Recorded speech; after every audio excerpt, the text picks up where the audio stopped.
Hi, Tony Bellamy. Welcome to WJAZ Just Coolin'. We have an exciting show. We are the podcast. We're going to do a show on the great Betty Davis, otherwise known before she was Betty Davis.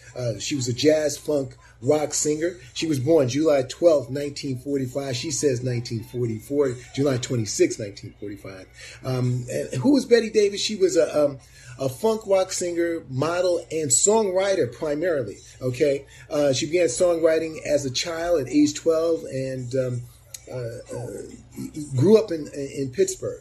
Okay, into talent shows, would sing to her friends and everything, and that's what she wanted to do. She wanted to become a songwriter, and as I said, entered local talent shows. By the time 1967 comes around, she graduates from high school. And, decides, she wants to move to New York City. She goes to FIT because Betty Davis is a beautiful young lady, okay? She's red bone, tall, vivacious, smart, got this beautiful flowing fro, and, she was a go-getter. She knew what she wanted, okay? So she moves to New York City in 1967, has her first song picked up by the Chambers Brothers, and it was called Uptown in Harlem. Okay, that's her first song. It's picked up 1967, instant success, right? So, in the same time, in 1967, she's well known on the fashion scene, and had relationships with Robert Palmer, Eric Clapton, and meets Jimi Hendrix. Okay, so there's a lot going on. And then she moves on into Hugh Masekela, he of Grazing in the Grass, former the jazz trumpeter from South Africa. Okay, so she's got all this happening, and this is 1967, just moving into the city. She goes to a jazz club, Blue Note.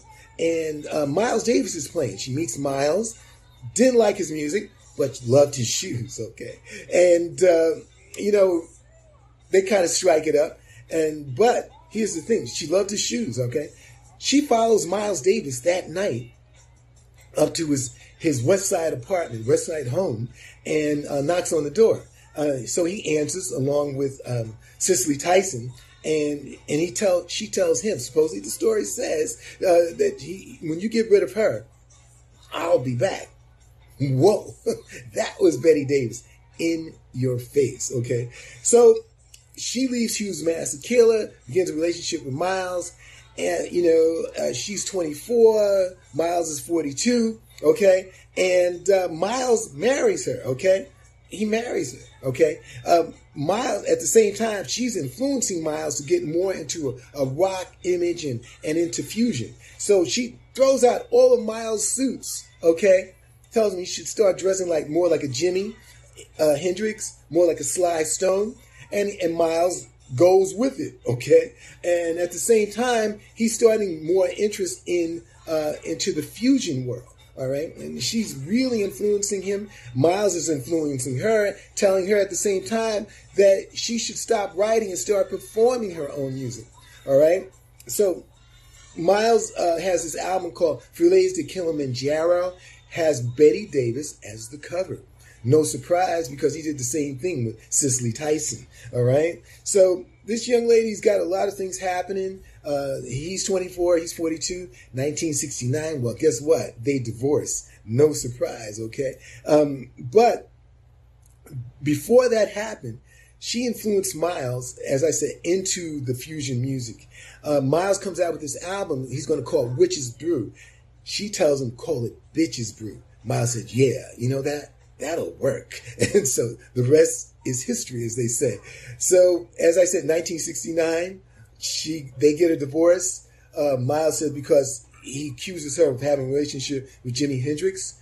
She says it was the worst year in her life because of Miles was violent toward her. In other words, he was supposedly beating her, okay, which was unfortunate, all right? But at the same time, after that experience with Miles, she then decides to produce her own music and come up with her own funk band. Some of the people are in that band are like from Sly and the Family Stone, the band Cream.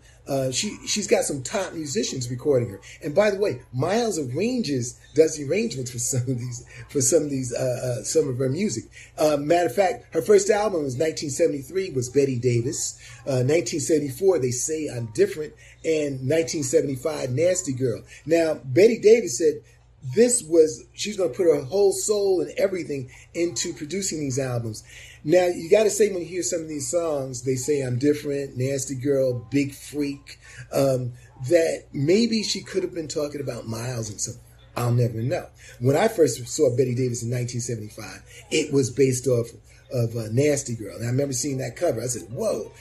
She had on high boots, the fro, lying there, very provocative. And I was like, well, okay, that's cool, but can she sing? Yeah, she could.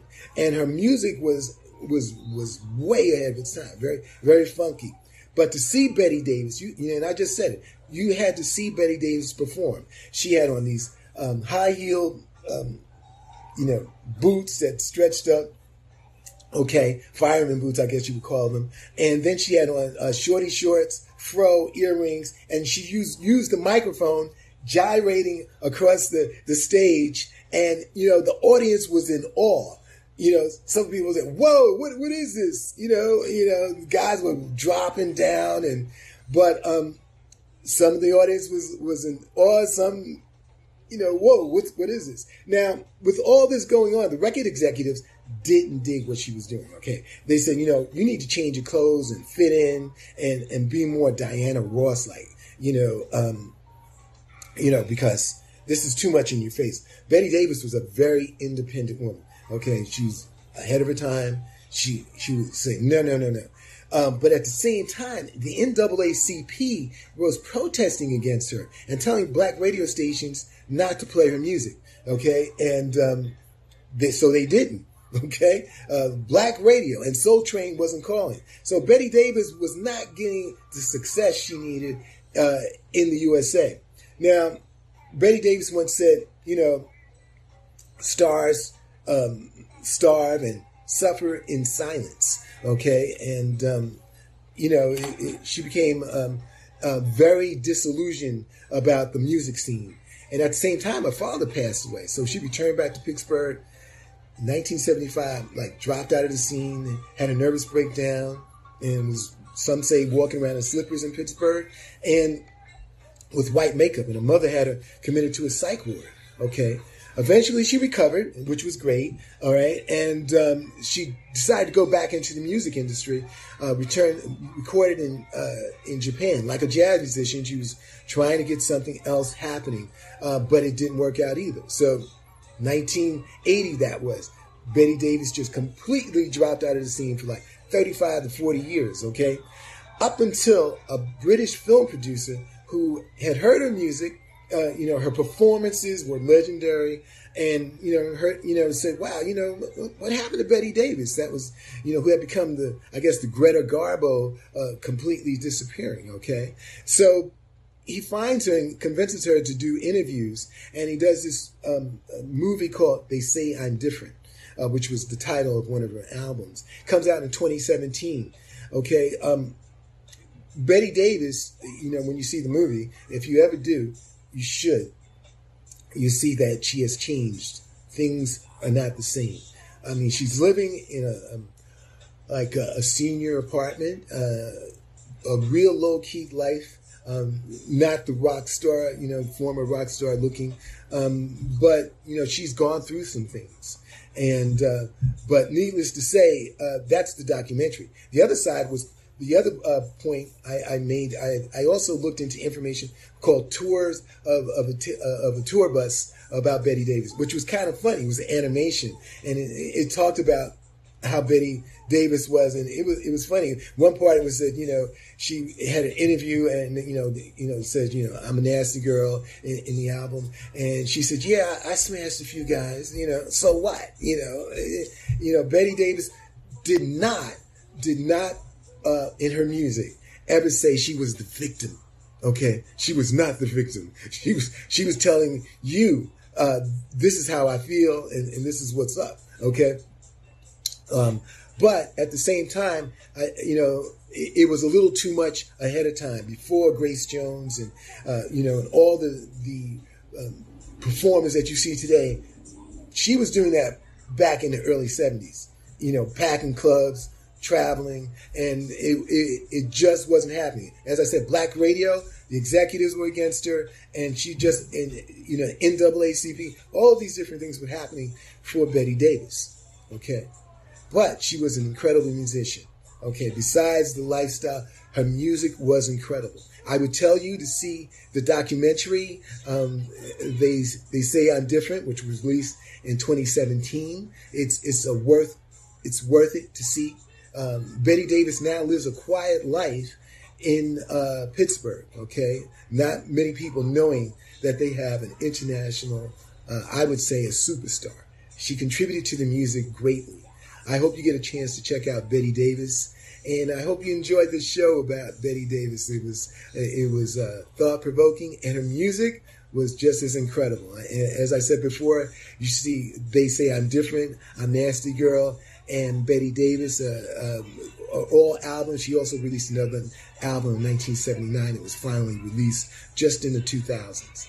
Anyway, it's been real. You've been most regular. Hopefully you've enjoyed the show. I enjoyed doing this about Betty Davis, and that's it. It's been real, and you've been most regular. Have a great day.